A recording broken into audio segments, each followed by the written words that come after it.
الحمد لله رب المشرقين ورب المغربين الذي خلق كل شيء زوجين وأوجب علينا الإحسان بالوالدين ونشهد أن لا إله إلا الله وحده لا شريك له وأشهد أن محمدًا عبده ورسوله سيد الكونين صلى الله عليه وعلى آله وصحابه وأتباعه أجمعين ليلا ونهارا في الطرفين فقد قال الله تعالى في كلامه المجيد وبرهانه التوحيد দাও খোদা দাও আমায়াবার ওমার দারাজ দিল দাও খোদা দাও আমায়াবার ওমার দারাজ দিল দাওয়ালির মতো বীর সেনানি জাগাতে নিখিল দাও খোদা দাও আমায়াবার ওমার দারাজ দিল হামজাকে দাও ঘরে ঘরে জীবন দিতে ওয়াকাতরে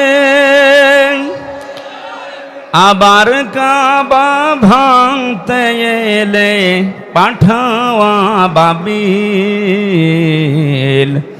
দাও খোদা দাও আমায়াবার ওমার দারাজ দিল মঞ্চে বসা অত্র এলাকার সর্বজন শ্রদ্ধাভাজন ব্যক্তিবর্গ, সামনে বসা মুসলমান ভাইরা, পর্দার আড়ালের সম্মানিতা মা এবং বোনেরা, প্রাণ প্রিয় চুয়াডাঙ্গাবাসী, দল মত জাতি বর্ণ ধর্ম নির্বিশেষে কোরআনের এই অনুষ্ঠানে যারা ইবাদত মনে করে এসেছেন, আপনারা স্বীকার করেন তো যে এটা ইবাদত? জবাব দেন। ইবাদত যেভাবে করা লাগে ঘন্টাখানিক ওইভাবে থাকেন, কষ্ট হচ্ছে আমরা দেখতে পাচ্ছি। যে ইবাদতে কষ্ট বেশি হয় ওই ইবাদতে সওয়াব বেশি হয়। আজকের এই প্রচণ্ড গরমে ঠাসাঠাসি করে জায়গা পাচ্ছে না, অনেকে বসতে দাঁড়িয়ে আছেন, আপনার ডবল সওয়াব হবে যদি কষ্ট স্বীকার করে ধৈর্য ধারণ করে। আমি আহ্বান জানাবো আপনি একটা ঘন্টা একটু কষ্ট করেন, কোরআন শুনতে এসেছে যারা ইবাদত মনে করে তারা বলছি আলহামদুলিল্লাহ। সূরা ইব্রাহিমের 9 নম্বর 7 নম্বর আয়াতে আল্লাহ জানিয়েছেন, যদি আমার নিয়ামতের শুকরিয়া আদায় করো লাযিদান্নাকুম, লামে তাকিদ নুনে সাকিলা। আল্লাহ পাক গ্যারান্টি দিচ্ছেন ওই নিয়ামত আমি তোমাদের জীবনে বৃদ্ধি করে দেব। যদি না শুকরিয়া করো, গুরুত্ব না দাও, দাম দিতে না চাও, নাফরমানি করো, নিয়ামতটা কেড়ে নেব এবং আযাবের ভেতরে ফেলে দেব। চুয়াডাঙ্গাবাসী, আমি কিন্তু গতানুগতিক কথা বলি না, যা বলি ওখান থেকে বাস্তব শিক্ষা বের করার চেষ্টা চালাই। একটু খেয়াল করে শোনা লাগবে। আল্লাহ তাআলা নিয়ামতের শুকরিয়া আদায়ের কথা জানিয়েছেন। শুকরিয়া আদায় মানে আমরা বাংলাদেশ, ভারত, পাকিস্তান এই সমস্ত দেশের মানুষগুলো বিশেষ করে বুঝি যে একেবারে টুটি পর্যন্ত খেয়ে একটা ঢেকর তুলে আলহামদুলিল্লাহ বললে শুকরিয়া আদায় হয়ে গেল নাকি? চুয়াডাঙ্গাবাসী আমরা যেহেতু কোরআন কারীম থেকে কথা বলার জন্য এবং শোনার জন্য এসেছি, আর পৃথিবীতে যারা কোরআন দিয়ে কথা বলে এরাই সত্য কথা বলে। এতদিন আমরা শুনেছি কোরআনের আয়াত পড়তো ঠিক, কিন্তু উল্টা পাল্টা ফতোয়া দিত অনেকে, বলতো লাকুম দিন ওকুম ওয়ালিয়া দিন, রাহুল বুখারী। একটা কথা হইল, আপনি আয়াত পড়ছেন কোরআনের আর দলিল দিচ্ছেন বুখারীর। কোরআনে কারিম কি ওই রকম নাকি? আল্লাহ পাক এত অথেন্টিক ভাবে এটা রেখেছেন এবং কিয়ামত পর্যন্ত তিনি রাখবেন বলে ঘোষণা দিয়েছেন। অবশ্যই আমার এই কোরআনকে আমি আল্লাহ নিজে নাজিল করেছি, এই জিকির, এবং কিয়ামত পর্যন্ত এর সংরক্ষণের দায়িত্ব আমি আল্লাহ নিজে হাতে তুলে নিয়েছি। আমার এই কোরআনের ভেতরে যদি নবী পর্যন্ত কোনো কথা বানিয়ে নিজের নামে চালিয়ে দিত যে এইটাও আল্লাহ জানিয়েছে, কি করতাম জানেন? আমি নবীর ডান হাত চেপে ধরতাম, কণ্ঠ নালী কেটে ফেলে দিতাম। ঠিক আছে?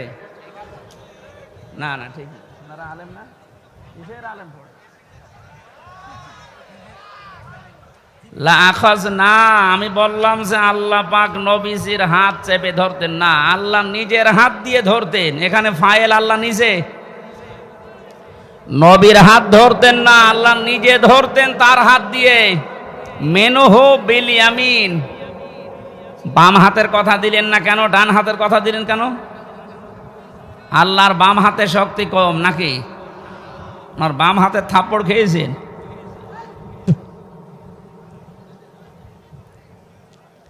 এখানে আল্লাহ যে বিষয়টা দিয়ে বোঝে ভালো, আমরা সেই বিষয়ের উদাহরণ কোরআনে সেট করা, ওই সমস্ত বিষয়গুলো বোঝাতে। আমরা যেহেতু ডান হাতের শক্তি বেশি, এইটাই সচরাচর জানি নাকি?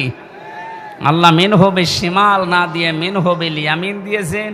এবং নবীর হাত ধরতাম বলেননি, আমি নিজের হাত দিয়ে নবীকে ধরতাম, তার মানে শক্ত করি। দেখেছেন কত কঠিন কথা দিলেন যে আমি নিজে আমার কুদরতের হাত, যেটা পাওয়ার, এই শক্তিশালী হাত দিয়ে নবীকে চেপে ধরতাম। যে বিষয় দিয়ে কথা বলে আমার কোরআনের ভেতরে যদি বানিয়ে কথা বলতো যে এইটাও আল্লাহ জানিয়েছে, ওনার জহব্বা কেটে ফেলে দিতাম। যে নবীকে জীবনে কোনোদিন নাম ধরে ডাকলেন না, অসম্মান হবে, তার সম্মান নষ্ট হবে, এই কারণে নাম যেখানেই ধরেছেন রেসালাতের ঘোষণা দিয়েছেন, মুহাম্মাদুর রাসূলুল্লাহ। এইরকম পাওয়ারফুল সম্মানিত মানুষকে যদি বলে আপনার জহব্বা কেটে ফেলতাম, তাহলে যারা লাকুম দিন ও কম আলিয়া দিন বলে রাহুল বুখারী চালিয়ে দিচ্ছে, এদের কি কেটে ফেলা দরকার বলেন তো? আপনি কি কথা বোঝেন না আন্দাজে হাসতেছেন? এই যেন অথেন্টিক কিতাব এটা পৃথিবীতে। এই গুরুত্বপূর্ণ বিষয় আজকে শোনার জন্য যারা এসেছি, বিশ্ব নবী জানিয়েছেন মান ক্বালা বিহি সাদাকা, যারা এই কোরআন দিয়ে কথা বলবে তোমাদের সামনে, তারাই সত্য কথা বলবে, কিন্তু কথাগুলো কোরআন থেকে হওয়া লাগবে। কথা বুঝতেছেন? অমান হাকামা বিহি আদালা, যারা কোরআন দিয়ে বিচার ফায়সালা করবে, এরা ন্যায় বিচার কায়েম করতে পারবে। এই যে গত 4-5 দিন আগে আমার মামলা যতগুলো ছিল সব খারিজ করে দিয়েছে, আমার কোনো দোষ পাই। আমি সহ মুফতি হারুন ইজহার, মাহমুদুল হাসান ভাই এবং ওসামা ভাই সহ যারা আমরা ছিলাম মামলায়, সবগুলো আদালত দেখে বলছে কি দেখে বিচার করব, কোনো মাল নেই। যা, আমি মনে হয় বলতে গেলাম আদালত প্রাঙ্গণে দাঁড়িয়ে যে স্যার মাননীয় আদালত, এই মামলাটা আপনার কাছে আজ 3 বছর ছিল, আপনি 3টি বছরে কতবার এই মামলা পেয়েছেন, দিতে পারেননি। আজকে যে একেবারে বললেন কোনো মাল নেই, এতদিন কি মাল ছিল? উনি বলতো যে হুজুর আমার হাত বাঁধা ছিল। কি ছিল? আজকে যখন হাত ওনার খুলেছে, শুধু এই বিচারপতির না, সারা বাংলাদেশের হাত আমরা এভাবে খুলে দিতে চাই। বৈষম্য বিরোধী ছাত্র আন্দোলনে যারা যোগ দিয়েছিল, যারা আন্দোলন করেছিল, তাদের যে 9টা দফা ছিল, তার 1 নম্বরে কারো হাত বাঁধা থাকবে না। এ বাংলাদেশে আমরা দেখেছি শুধু একজনের হাত খোলা ছিল, বাকি সবার হাত বাঁধা, এমনকি কাওয়া কাকু পর্যন্ত ও হাত বাঁধা। আমারে বাবা গিয়েছিল স্বরাষ্ট্র মন্ত্রণালয়ের কাছে, বলে না আমার হাত বাঁধা, তেরো চেয়ারে বসার দরকার কি? হ্যাঁ, একটা স্বরাষ্ট্র মন্ত্রী সে যদি বলে আমার হাত বাঁধা, হাত খোলা আছে কার? এই 3 বছরে জেল খাটার পরে আমি দেখেছি হাত একজনেরই খোলা ছিল। সে যাই হোক, আমরা চাই ওনার মতো হাত এই দেশে 1628 জন মানুষ এই চেয়ারে বসে আছে। 1628 জন যে চেয়ারে বসে আছে, সব হাত আমরা খোলা রাখতে চাই। আবু সাইদ যেভাবে হাত খোলা ছিল, সবার হাত এভাবে খোলা রাখতে চাই। কথা বলেন ঠিক কিনা? সবাইকে জানাচ্ছি, হাত যেমন খুলে গেছে, কিয়ামতের আগে যেন এই দেশে আর কারো হাত বাঁধা না থাকে। আগামীতে যারা আসবে তারা যেন এভাবে হাত খুলে রাখে, যেন আমরা ন্যায় বিচার করতে পারি। আর ন্যায় বিচারের জন্য এটা লাগবে, অমান হাকামা বিহি আদালা, যারা কোরআন দিয়ে বিচার করে এরা ন্যায় বিচার কায়েম করতে পারে। 53টা বছর পার হয়ে গেল, বহু বিষয় আমরা দেখেছি। আমি না দেখলেও আমার বাবা শরীফুর রহমান, শরীফুজ্জামান ভাই সহ যারা আছে, আমার তো 32 বছর, ওনারা তো অনেক বেশি। ওনারা দেখেছে বাবা চালিয়েছিল এ দেশ কেমন লাগে দেখতে, দুর্ভিক্ষে মানুষ মারা গেছে। আজকে বাংলাদেশে মুক্তিযোদ্ধার একজন কমান্ডার, উনি ঘোষণা দিয়েছে বঙ্গবন্ধু যার নাম আমরা শুনি, উনি মুক্তিযুদ্ধ করেননি। যেই চেতনা নিয়ে এই 16 বছর আপনি অত্যাচার করলেন ইসলামপন্থী এবং জাতীয়তাবাদ মানুষের উপরে, এই চেতনাটা সামনে নিয়ে এখন শুনছে সে নাকি মুক্তিযুদ্ধ এটা ছিল না। এটা যে এখন ওনার বক্তব্যটা আমি এখনো সত্যতা প্রমাণ পাইনি। যদি সত্য হয় এতদিন তাহলে মিথ্যাচার করে জাতিকে আপনি যা করলেন কি জবাব দেবেন বলেন তো? জাতি তো এখন সব জেনে ফেলেছে। কথা বলেন না কেন? কথা বুঝতেছেন? জালেম এবং জালেমদের দোসর এই বাংলাদেশে খুব বেশি হলো 20 জন। আমরা যারা দেশে শান্তি আসলে চাই তারা কিন্তু 80 জন। এখন যে সময় এসেছে ছোটখাটো কোনো বিষয় নিয়ে এসেছেই হোক, ওই 20 জন বাদ দিয়ে কেউ যেন মত পার্থক্য না করেন। এখন যা করবেন 15 জন হবেন, 18 জন হবেন, 12 জন হবেন, ওই 20 কিন্তু আগে যা ছিল আবার চলে আসবে। আপনি কি মনে করছেন বসে আছে? ডক্টর ইউনূস এই জন্য ঘোষণা দিয়েছে ওখানে বসে কথা বলবেন না, চুপ করে থাকেন। মামলা তো 100টা, কিসের 100? 1000-এর উপরে মামলা হওয়া দরকার। আমি কিছু না করে যদি আমার বাবাকে বলেছিল 50টা মামলা দেব, তাহলে ওরা কাজ করে তো 1000-এর উপরে মামলা খাওয়া দরকার না?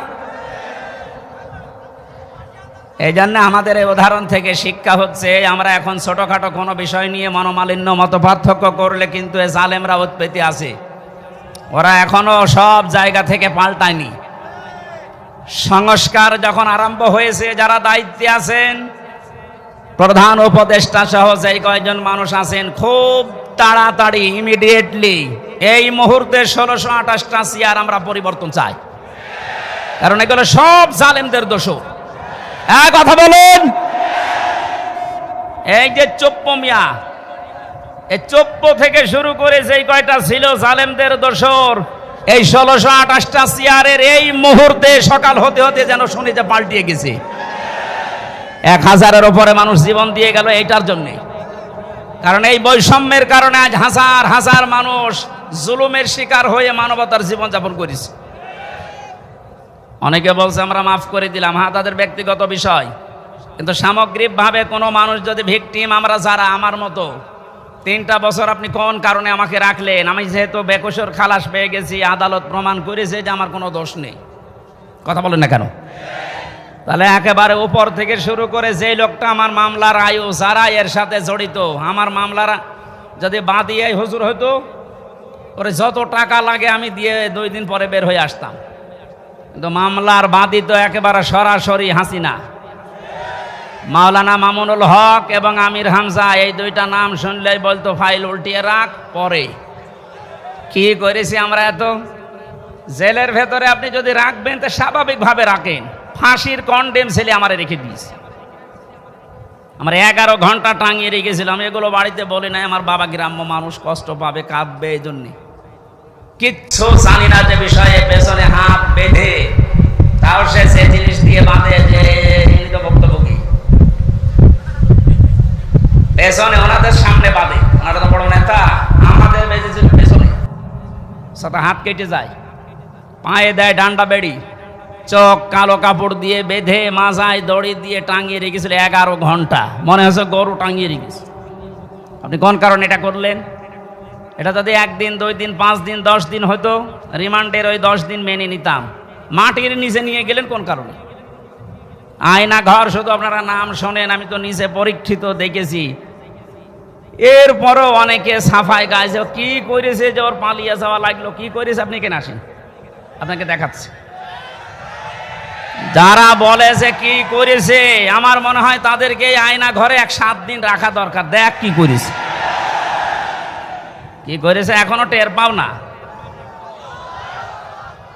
এই একটু শোনেন, নবীজির হাদিস হচ্ছে, কেউ যদি জেনে শুনে জালেমকে সহযোগিতা করে, সাহায্য করে, সাপোর্ট দেয়, সে নবীর উম্মত থেকে বের হয়ে যায়। এখনো পর্যন্ত আয়না ঘর দেখার পরেও যদি কেউ জালেমের সাপোর্ট দেয়, সাফাই গায়, ও নবীর উম্মত আছে। আবার বলছে ভিডিও কলে, আপা ঘাবড়াবেন না, আপনি ঘাবড়ালে আমরা নরম হয়ে যাই। কত বড় শয়তান! ওরে ধরে এত পিটানো পিটিয়েছে, এখন অনেকেই বলছে না আর কার আশায় থাকবো, যে ঘাবড়ানোর কথা সেই ঘাবড়িয়ে গেছে। আমার যতটুকু বাস্তবতা আমি দেখেছি, এদেশের 18 কোটি মানুষ যদি আপনাকে মাফ করে দেয়, ব্যারিস্টার আরমানের বউ আপনাকে মাফ করবে না, আমার ওই ছোট মেয়েটাও আপনাকে মাফ করবে না। 3টা বছর আমার থেকে 1 বছর রেখে গিয়েছিলাম, এখন 4 বছর। কেন এই কষ্ট দিলেন আপনি?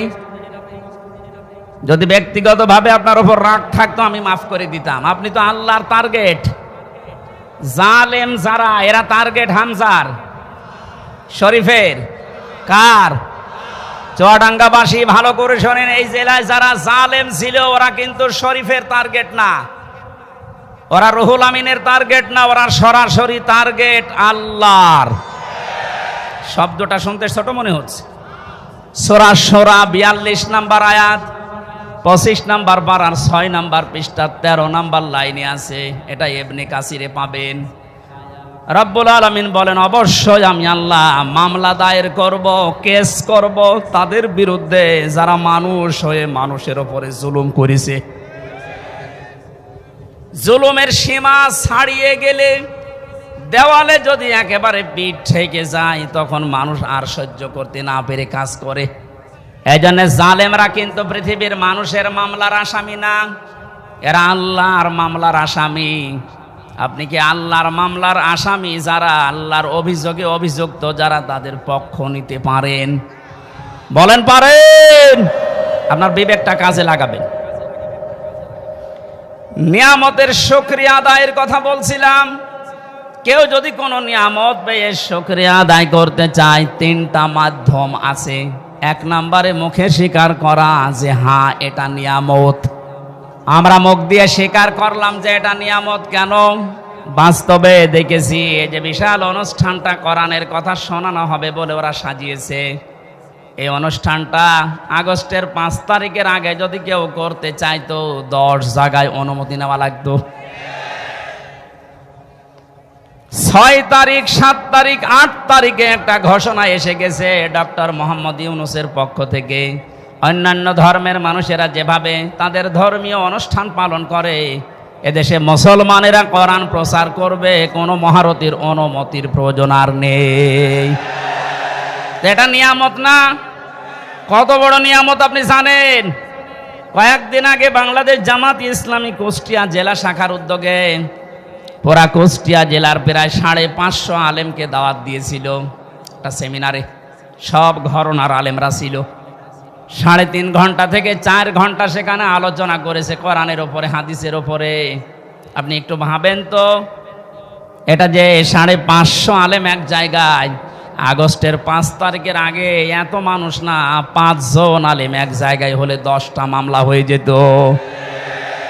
এত বড় নিয়ামত আল্লাহ যাদের মাধ্যমে দিলেন, এ শহীদ আবু সাইদ, শহীদ মুগ্ধ সহ, রায়হান সহ, ইয়ামিন সহ যারাই হাজারের ওপরে শহীদ হয়েছে, আল্লাহ তাদের শাহাদতের সর্বোচ্চ মাকাম যেন পৌঁছিয়ে দেন। বলেন আমিন। আমরা স্বীকার করছি যে মুক্ত জীবন এটা নিয়ামত, কিন্তু এদেশের ওই যে 20% এখনো পর্যন্ত স্বীকার করছে না। গতকালকের একটা ভিডিও, সে এখনো পর্যন্ত জালেমের সাফাই গাচ্ছে যে না, উনি কি কিছু করেনি দেশের জন্যে? হ্যাঁ করিস। একটা রাস্তা বানাতে যদি 2 কোটি টাকা খরচ হয়, 3 বার বাজেট করে 9 কোটি টাকা খরচ করেছে। 2 কোটি খরচ করে 7 কোটি আল্লাহর রাস্তায় নিয়ে চলে গেছে। এই যে আল্লাহর রাস্তায় নিয়ে গেছে বললাম কেন? ওই দরবেশের কারণে। দরবেশ কত টাকা আত্মসাৎ করেছে দেখেছেন? 36,000 কোটি। আপনি জীবনে যদি গণনা করে তো জীবন শেষ হয়ে যাবে। দরবেশের যদি এই হাল হয়, যেগুলো ধরবেশ, ওগুলোর অবস্থা কি? আমার মনে হয় পালিয়ে যারা গেছে এদের টাকা পয়সাগুলো ডক্টর ইউনূস ঘোষণা দিয়েছে এগুলো সব ফিরিয়ে আনা হবে। তাড়াতাড়ি করেন, সবগুলো ফিরিয়ে নিয়ে আসেন। শুধু ফিরিয়ে নিয়ে আসা না, যারা টাকা পয়সা আত্মসাৎ করেছে, বেগম পাড়া বানিয়েছে, এদের স্ত্রী সন্তান পুত্র যা আছে সব রাষ্ট্রের কাজে লাগান। টাকা পয়সাগুলো নিয়ে এসে আপনি একটু দেশের মানুষের কাছে দেন, দেখেন দেশটা দাঁড়িয়ে যাবে। কোনো অভাব নেই এদেশের, অভাব শুধু সুষ্ঠু বন্টনের।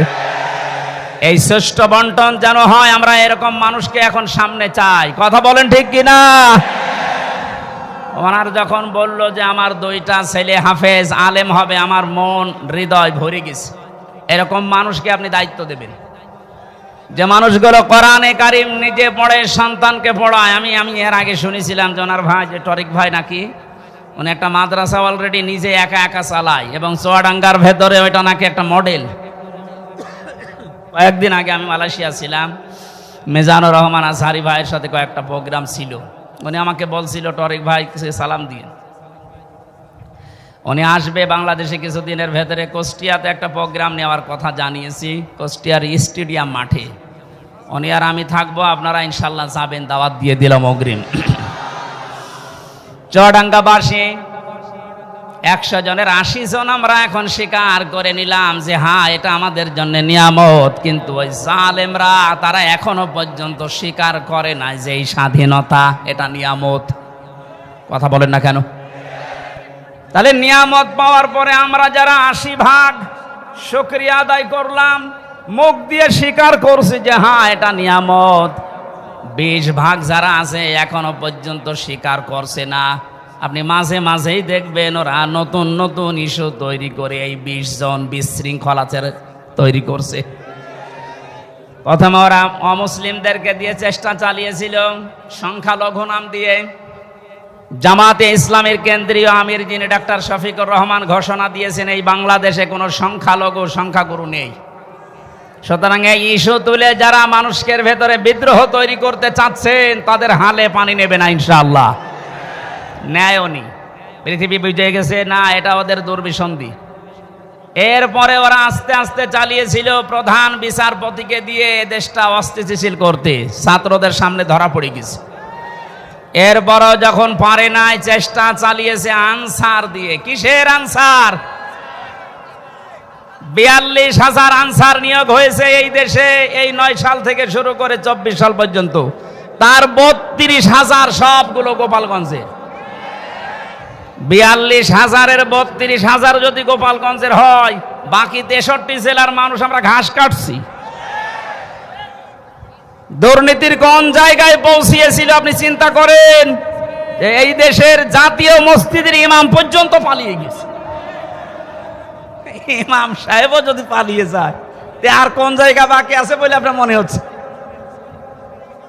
কোন জায়গা ফাঁকা নেই, সব জায়গা ওগুলো একেবারে পরিপূর্ণ হয়ে গেছে। আল্লাহর কোরআন জানিয়েছে লিয়াজদাদু ইসমা, আল্লাহ ওদের পাপ এমন ভাবে পরিপূর্ণ করে দিয়েছে যে জায়গা যখন আর খালি নেই, ওয়ালাহুম আযাবুম মুহিন, তখন ওদের অপমানজনক শাস্তি ঢেলে দিয়েছে।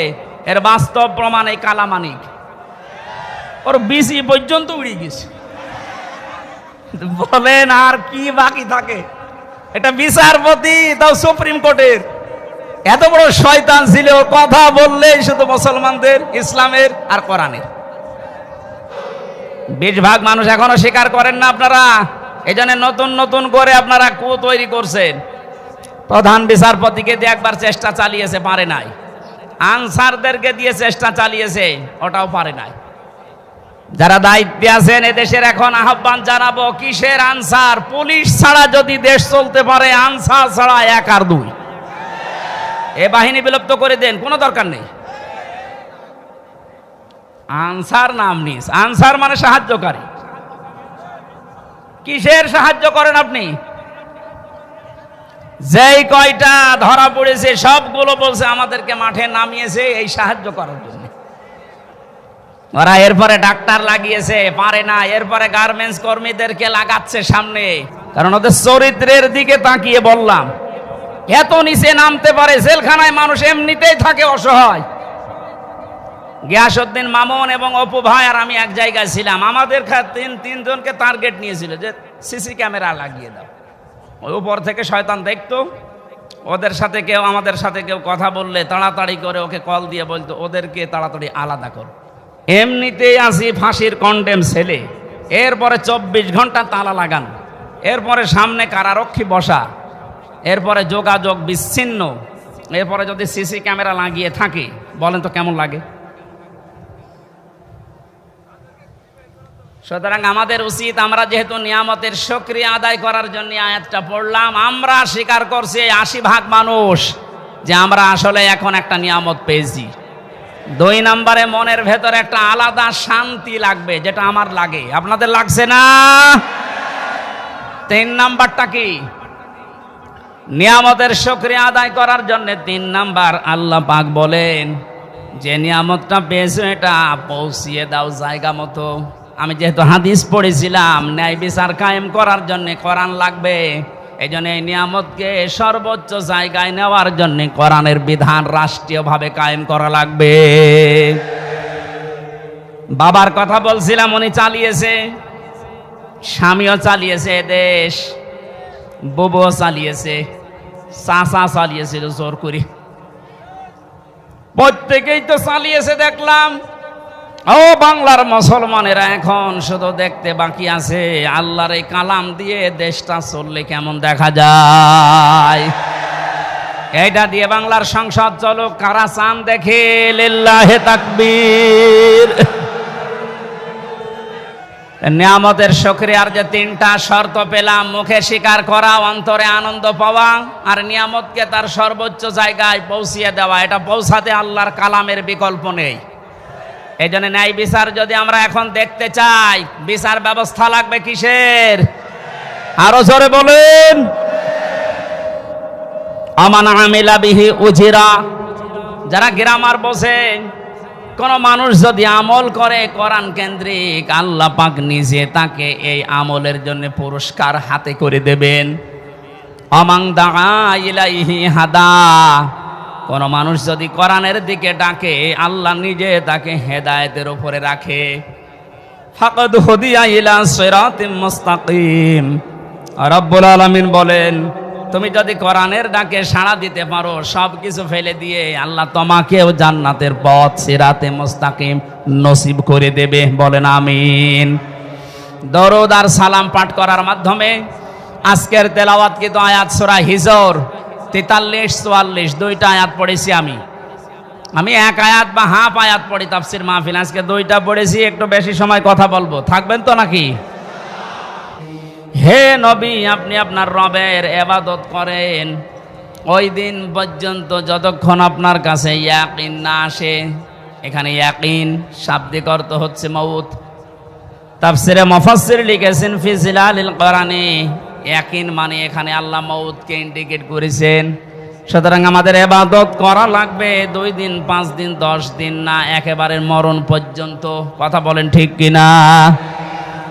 এখন ইবাদত পৃথিবীতে যে যেই ধাঁচে করছে, তার জন্য আল্লাহ জান্নাতের নিয়ামতগুলো ওইভাবেই সাজাবেন। আমরা জানি জান্নাত 8টা। জান্নাত কয়টা? জান্নাত মূলত একটা, এর স্তরগুলো আল্লাহ সাজিয়েছেন 8টা। আমরা প্রসারিত জানি, কিন্তু কোরআনে কারিমে আল্লাহ জান্নাতের স্তর সাজিয়েছেন 100টার উপরে।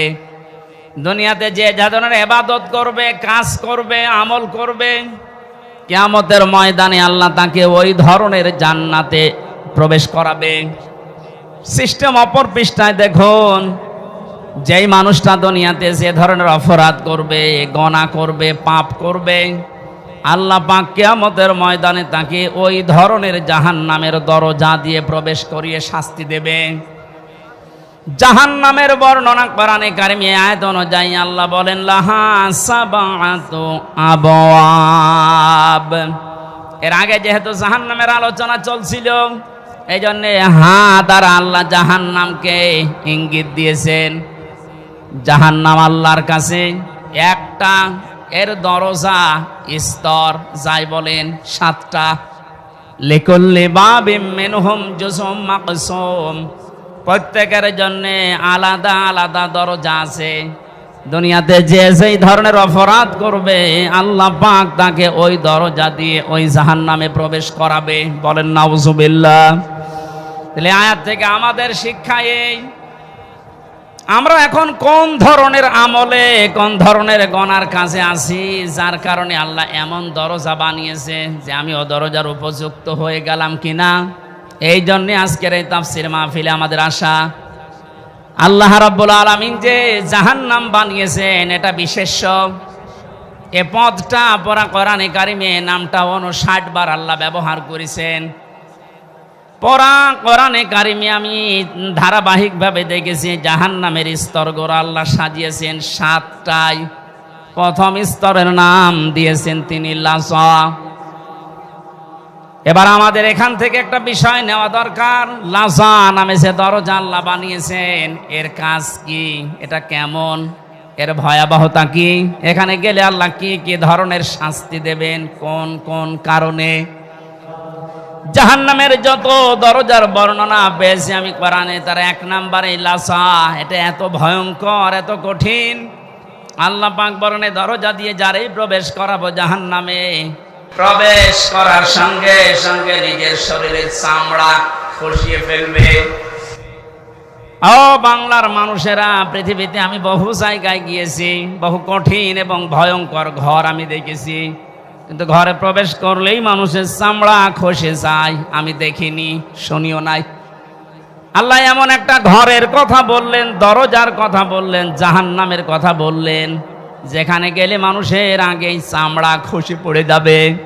যে মানুষগুলো সত্যকে সত্য জানার পরে অহংকার করে, হিংসা করে, মুখ ফিরিয়ে অ্যাবাউট টার্ন করে চলে গেছে, এই আয়াত পড়ার পরে আমি দেখতেছি বাংলাদেশে এই চরিত্রের মানুষ বেশি।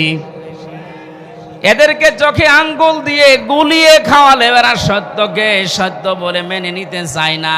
ওর বাবা যা করেছে, ওর দাদা যা করেছে, ও ওই দিকেই শুধু টান দেয়।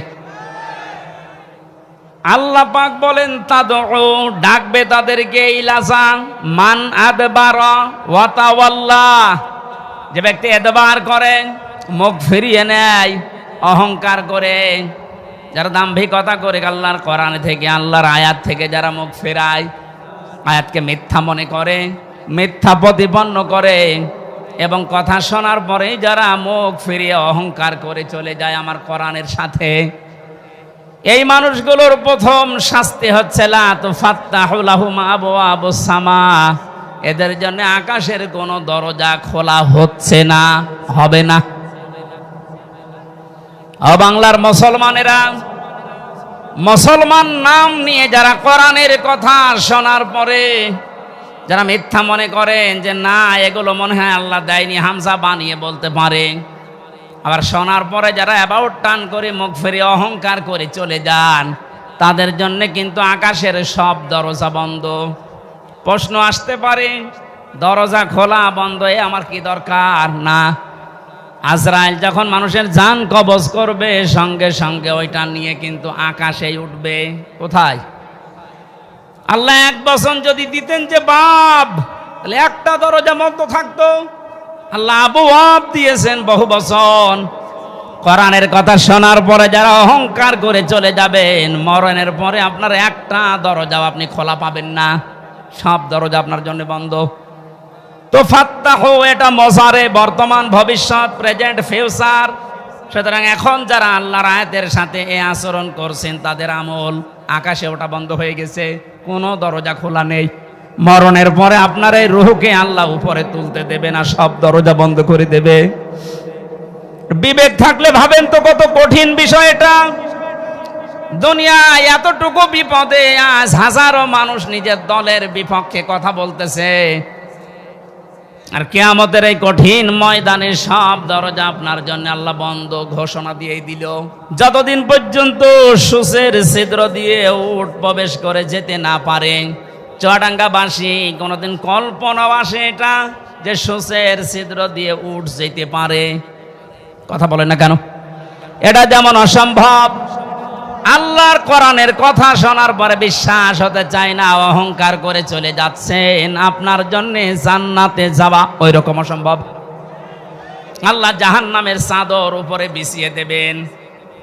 আজ আমরা দেখি এই মানুষগুলো মারা গেলে এদের কবরে ফুল দেওয়া হয়, এদের কবরকে পাকা করা হয়, টাইলস লাগানো হয়, মোজাইক পাথর দেওয়া হয়। কথা বলেন না কেন? আল্লাহ পাক বলেন এই আয়াতের সাথে যাদের জীবন চরিত্রের মিল আছে, উপরে যদি ফুলের পাহাড় তৈরি করে দাও, নিচে আগুন লাগিয়ে দেব। এখনো হুঁশ আসে না আপনার? সারাটা জীবন কোরআনে কারিমের বিপক্ষে অবস্থান নিয়েছে, কোরআনের কথা শুনলে যারা অনুমতি দিতে চায় না বাধা দিয়েছে। সূরা আরাফ 8 নাম্বার 9 নাম্বার পারায় 8 নাম্বার পারায় 8 পারায় আছে 14 নাম্বার পৃষ্ঠার 7 নাম্বার লাইনে 40 নাম্বার আয়াত। এটা যত তাফসির আছে বাংলাদেশে আপনি খোলেন, একটাই কথা লিখা আছে, কোরআনের কথা শোনার পরে যাদের বিশ্বাস হয় না, অত অনুমতি দিতে পারতো যে ঠিক আছে কোরআন থেকে কথা বলবে, অসুবিধা নেই। একটা হিন্দুর কাছে গেলে পর্যন্ত সে একটু না একটু বিবেচনা করে, আর কিসের মুসলমান দাবি করে? ও সরাসরি ঘোষণায় দিয়ে দিয়েছে কিসের কোরআন, গান শুনতে পারো না। এই মানুষগুলো মারা গেলে কবরে আপনি যতই ফুলের পাহাড় তৈরি করেন, নিচে আল্লাহ আগুন লাগাবে, এ আয়াতে প্রমাণ। শুধু আগুন লাগাবে না, জাহান্নামের চাদর দিয়ে আল্লাহ ঢেকে দেবে। কথা বলেন ঠিক কিনা? ওয়াকাযালিকা নাজজিজ জালিমিন। আল্লাহ এইভাবে করে জালেমদেরকে একটার পর একটা শাস্তি দিতেই থাকবে। আল্লাহ যদি শুধুমাত্র যে শাস্তি দিয়ে শেষ এতটুকু বলতেন, আমি আয়াতটা পড়তাম না। জালেম মারা যাওয়ার পর থেকেই শুরু, কতদিন পর্যন্ত ওর কবরে হাসরে জাহান্নামে শাস্তি হতে থাকবে আল্লাহ বাদে কেউ জানে না। এজন্য আমাদের এখান থেকে সাবধান হওয়া দরকার, আমরা যেন কেউ জালেম হয়ে না যাই। দুঃখজনক বিষয়, বাংলাদেশটা দ্বিতীয়বার স্বাধীন হওয়ার পরে আমরা কয়েকদিনে 6, 7, 8, 9, 10 এই 4-5 দিনে অনেক জালেমকে নতুন করে জুলুম করতে দেখেছি। না, আপনি ঠিক করেননি, আপনি থামেন। এক জালেমের হাত থেকে যদি আর এক জালেমের হাতে আমরা পড়ি, তো 1000 মানুষ জীবন দিল কোন কারণে? এখনো 2700 মানুষ বেডে, হাসপাতালের বেডে এখনো কাতরাচ্ছে। এই জন্য এগুলো যারা করছেন আপনি থামবেন। আমরা এক জালেম থেকে আর এক জালেমের হাতে যেতে চাই না, আমরা এই দেশটা তুলে দিতে চাই কোরআনের হাতে। এই জন্য যে মানুষগুলো আপনি মুখ ফিরিয়ে চলে যাবেন, আপনার জন্য লাজা খোলা আছে। কি খোলা আছে বলেন তো? যারা আলেম আছে, তাফসীর বোঝে যে কত বড় কঠিন জায়গা, লাজার বর্ণনা দিতে গিয়ে আল্লাহ নিজে আশ্চর্য হয়ে গেছেন, এত কঠিন জায়গা। এই যে নাজ্জাআতাল লিশাবা, হাড়ের সাথে যে চামড়া লেগে থাকে, আগে চামড়া তুলবে, এরপরে হাড় থেকে আর একটা হাড় করবে, এর নাম শাওয়া। এটা ফি জিলালিল কোরআনে আছে। এত বড় ভয়ঙ্কর শাস্তি আর কোন জাহান্নামের ভেতরে আছে বলে আমি তাফসিরে পাইনি। অথচ এইটার জন্য 1 নম্বরে যারা কোরআনের কথা শোনার পরে মুখ ফিরিয়ে চলে যায়। 2 নম্বরে ও জামা ফাআওয়া, যারা সম্পদ জমা করে আর সংরক্ষণ করার জন্য চেষ্টা চালায়। এই 15 বছর আমরা এইটাই দেখেছি। জায়েজ না জায়েজ নেই, প্রত্যেকটা বিভাগের অবস্থা এই ছিল। বিচার ব্যবস্থার দিকে তাকান, কোর্টের ইট পর্যন্ত টাকা চাই।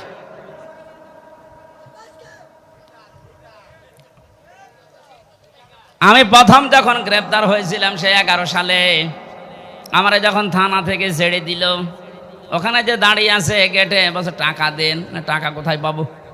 না, ওই যে আপনাকে দেখতে এসেছিল, ওরা টাকা দিয়েছে, আমি জানি। শেষে 10 টাকা দিলাম, তাও খুশি। এই যে সম্পদ জমা করার জন্য আপনি ডান হাত বাম হাত দেখেন না, বাবা শাহজালাল সব হালাল। মসজিদের টাকা পর্যন্ত যারা আত্মসাৎ করে, মসজিদের দায়িত্ব নেওয়ার জন্য অনেককে দেখা যায় পিড়াপিড়ি করছে, জোর জবরদস্তি করে। আরে মসজিদের দায়িত্ব নিয়ে কোনো মানুষ টাকা মেরে খাবে এ ভাবা যায়? অথচ বাংলাদেশে এরকম মসজিদ নেই। মসজিদের ক্যাশিয়ার কয়েক বছর পরে দেখা যাচ্ছে ধনী হয়ে যাচ্ছে, টাকা মনে হয় ফেরেশতারা দিয়ে যায়। আজ হাজারো মানুষকে আমরা দেখতে পেয়েছি টাকা পয়সা জমা করার জন্য কত লাইন তারা খুলেছিল। নিজে হয়তো সরাসরি যেত না, এমন এমন আজরাইল জিবরাইল মিকাইল সেট করে রেখেছে, বিভিন্ন হাত দিয়ে শুধু টাকা আসতে আসে। শুধু টাকা আসলে তো হয় না, এগুলো জমা করার জন্য তারা চেষ্টা চালিয়েছে। আল্লাহ পাক বলেন এই দুইটা অপরাধ যারা দুনিয়ায় করবে, সম্পদ যারা জমা করে আর সংরক্ষণ করার জন্য চেষ্টা চালায়, এদেরকে আমি আল্লাহ লাজায় প্রবেশ করাবো। বলেন নাউজুবিল্লাহ। এই যে সম্পদ শব্দটা এই আয়াতের ভেতরে আছে ওয়া জামা, এই শব্দটার ব্যাখ্যা করতে গিয়ে আমি তাফসিরে দেখেছি জামার ভেতরে 4টা বিষয় লুকিয়ে আছে। কয়টা? 1 নম্বরে টাকা পয়সা যারা জমা করে, শুধু জমা করে, এর হক আদায় করে না। পৃথিবীর কোনো জিনিস আপনি এক জায়গায় রাখবেন, দেখবেন নষ্ট হয়ে যাবে, ওটার গুণগত মান ঠিক থাকবে না। যেমন পানি যদি কেউ এক জায়গায় রেখে দেয়, পচন ধরে, পোকামাকড় তৈরি হয়, দুর্গন্ধ হয়। কথা বলছেন না কেন? লোহা লক্কড় যদি এক জায়গায় ঘিরে দেন, ও জং ধরবে, ও ধার নষ্ট হয়ে যাবে, অকেজ হয়ে যাবে। যত ব্যবহার করবেন তত ওর ধার ভালো থাকবে, ওর কার্যকারী ক্ষমতা ঠিক থাকবে। পানি যত ছেড়ে দেবেন তত স্বচ্ছ নির্মল পানি আসতে থাকবে। কথা বলেন ঠিক কিনা? পৃথিবীর কোনো জিনিস আপনি এক জায়গায় রাখলে ও ঠিক থাকবে না, এইটাই ফাইনাল। এই যে যারা এলেম শিখেছে, আলেমরা যদি এলেম বন্টন না করে শুধু জমা করে রাখে, ও জানা এলেম ভুলে যাবে। যত বর্ণনা করবে, যত জানাবে, না জানা এলেম আল্লাহ তারে দান করবে। সম্পদ আদি যারা টাকা পয়সা শুধু জমা করেন, এর হক আদায় করেন না, যাকাত সাদগা এককালীন দানের মাধ্যমে, তাদের ওইগুলো আপনি মনে করছেন যে হ্যাঁ টাকা জমা হচ্ছে, এর আবার ক্ষতি কিনা, ওর দ্বারা শত্রু পয়দা হবে। আপনি হক আদায় করেননি, যাদের যাকাত দেওয়ার দরকার ছিল তারা দেননি। ওই মানুষগুলো যাকাত না পেয়ে অভাবে পড়বে, শেষ পর্যন্ত আপনার জমানো সম্পদে হামলা দেবে। ওই সম্পদ তখন আপনার জীবনের কাল হয়ে দাঁড়াবে, আপনার জীবন নাশের কারণ হবে। কথা বলেন ঠিক কিনা? তাহলে এখান থেকে কি পেলেন আপনি এই জামার ব্যাখ্যায়? পৃথিবীর কোন জিনিস যেহেতু এক জায়গায় রাখলে ঠিক থাকে না, ক্ষমতাও এক জায়গায় রাখলে ঠিক থাকে না, গরম হয়। 15 বছরে এত গরম হয়েছিল যা সহ্য করতে পারিনি। এই জন্য আমরাও চাই এ দেশে যেন কারো হাতে ক্ষমতার জমা না থাকে। এই কথা বলছেন, কারো হাতে যেন জমা না থাকে, ওটা ছেড়ে দেন, চলতে থাকবে। এক জায়গায় হলেই যার কাছে যাবে ও আবার গরম হবে। ও গরম হলে এখন যে জালেম বিদায় নিয়েছে এর চাইতেও মারাত্মক হবে। ব্যথা হয়ে যাচ্ছে।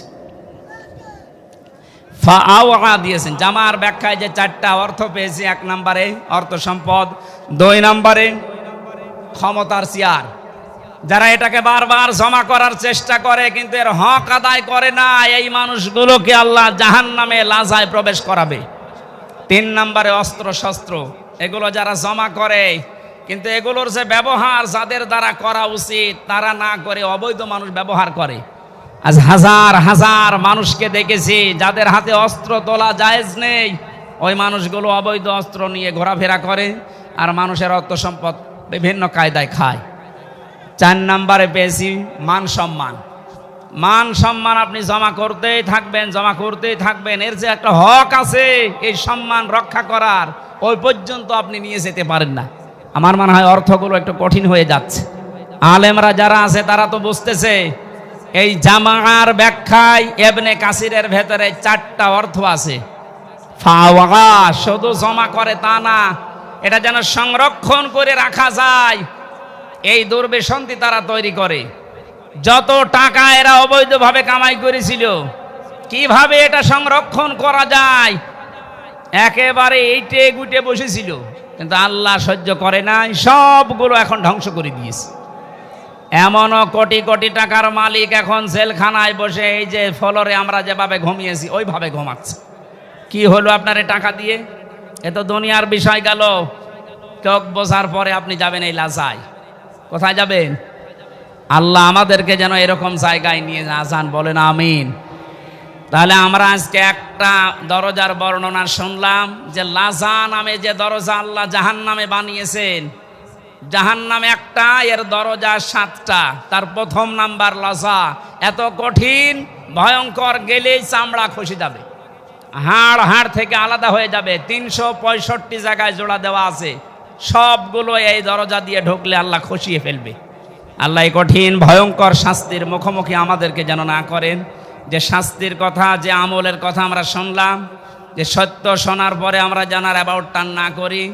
সম্পদ আদি যেগুলো আল্লাহ দেয় এগুলো আন্দাজে জমা করে সংরক্ষণ করার কোনো দরকার নেই। যা করব এটা যেন বৈধ পথে হয়। আল্লাহ আজটা আমাদের সবার জীবনে যেন সেট করে দেন, আমিন।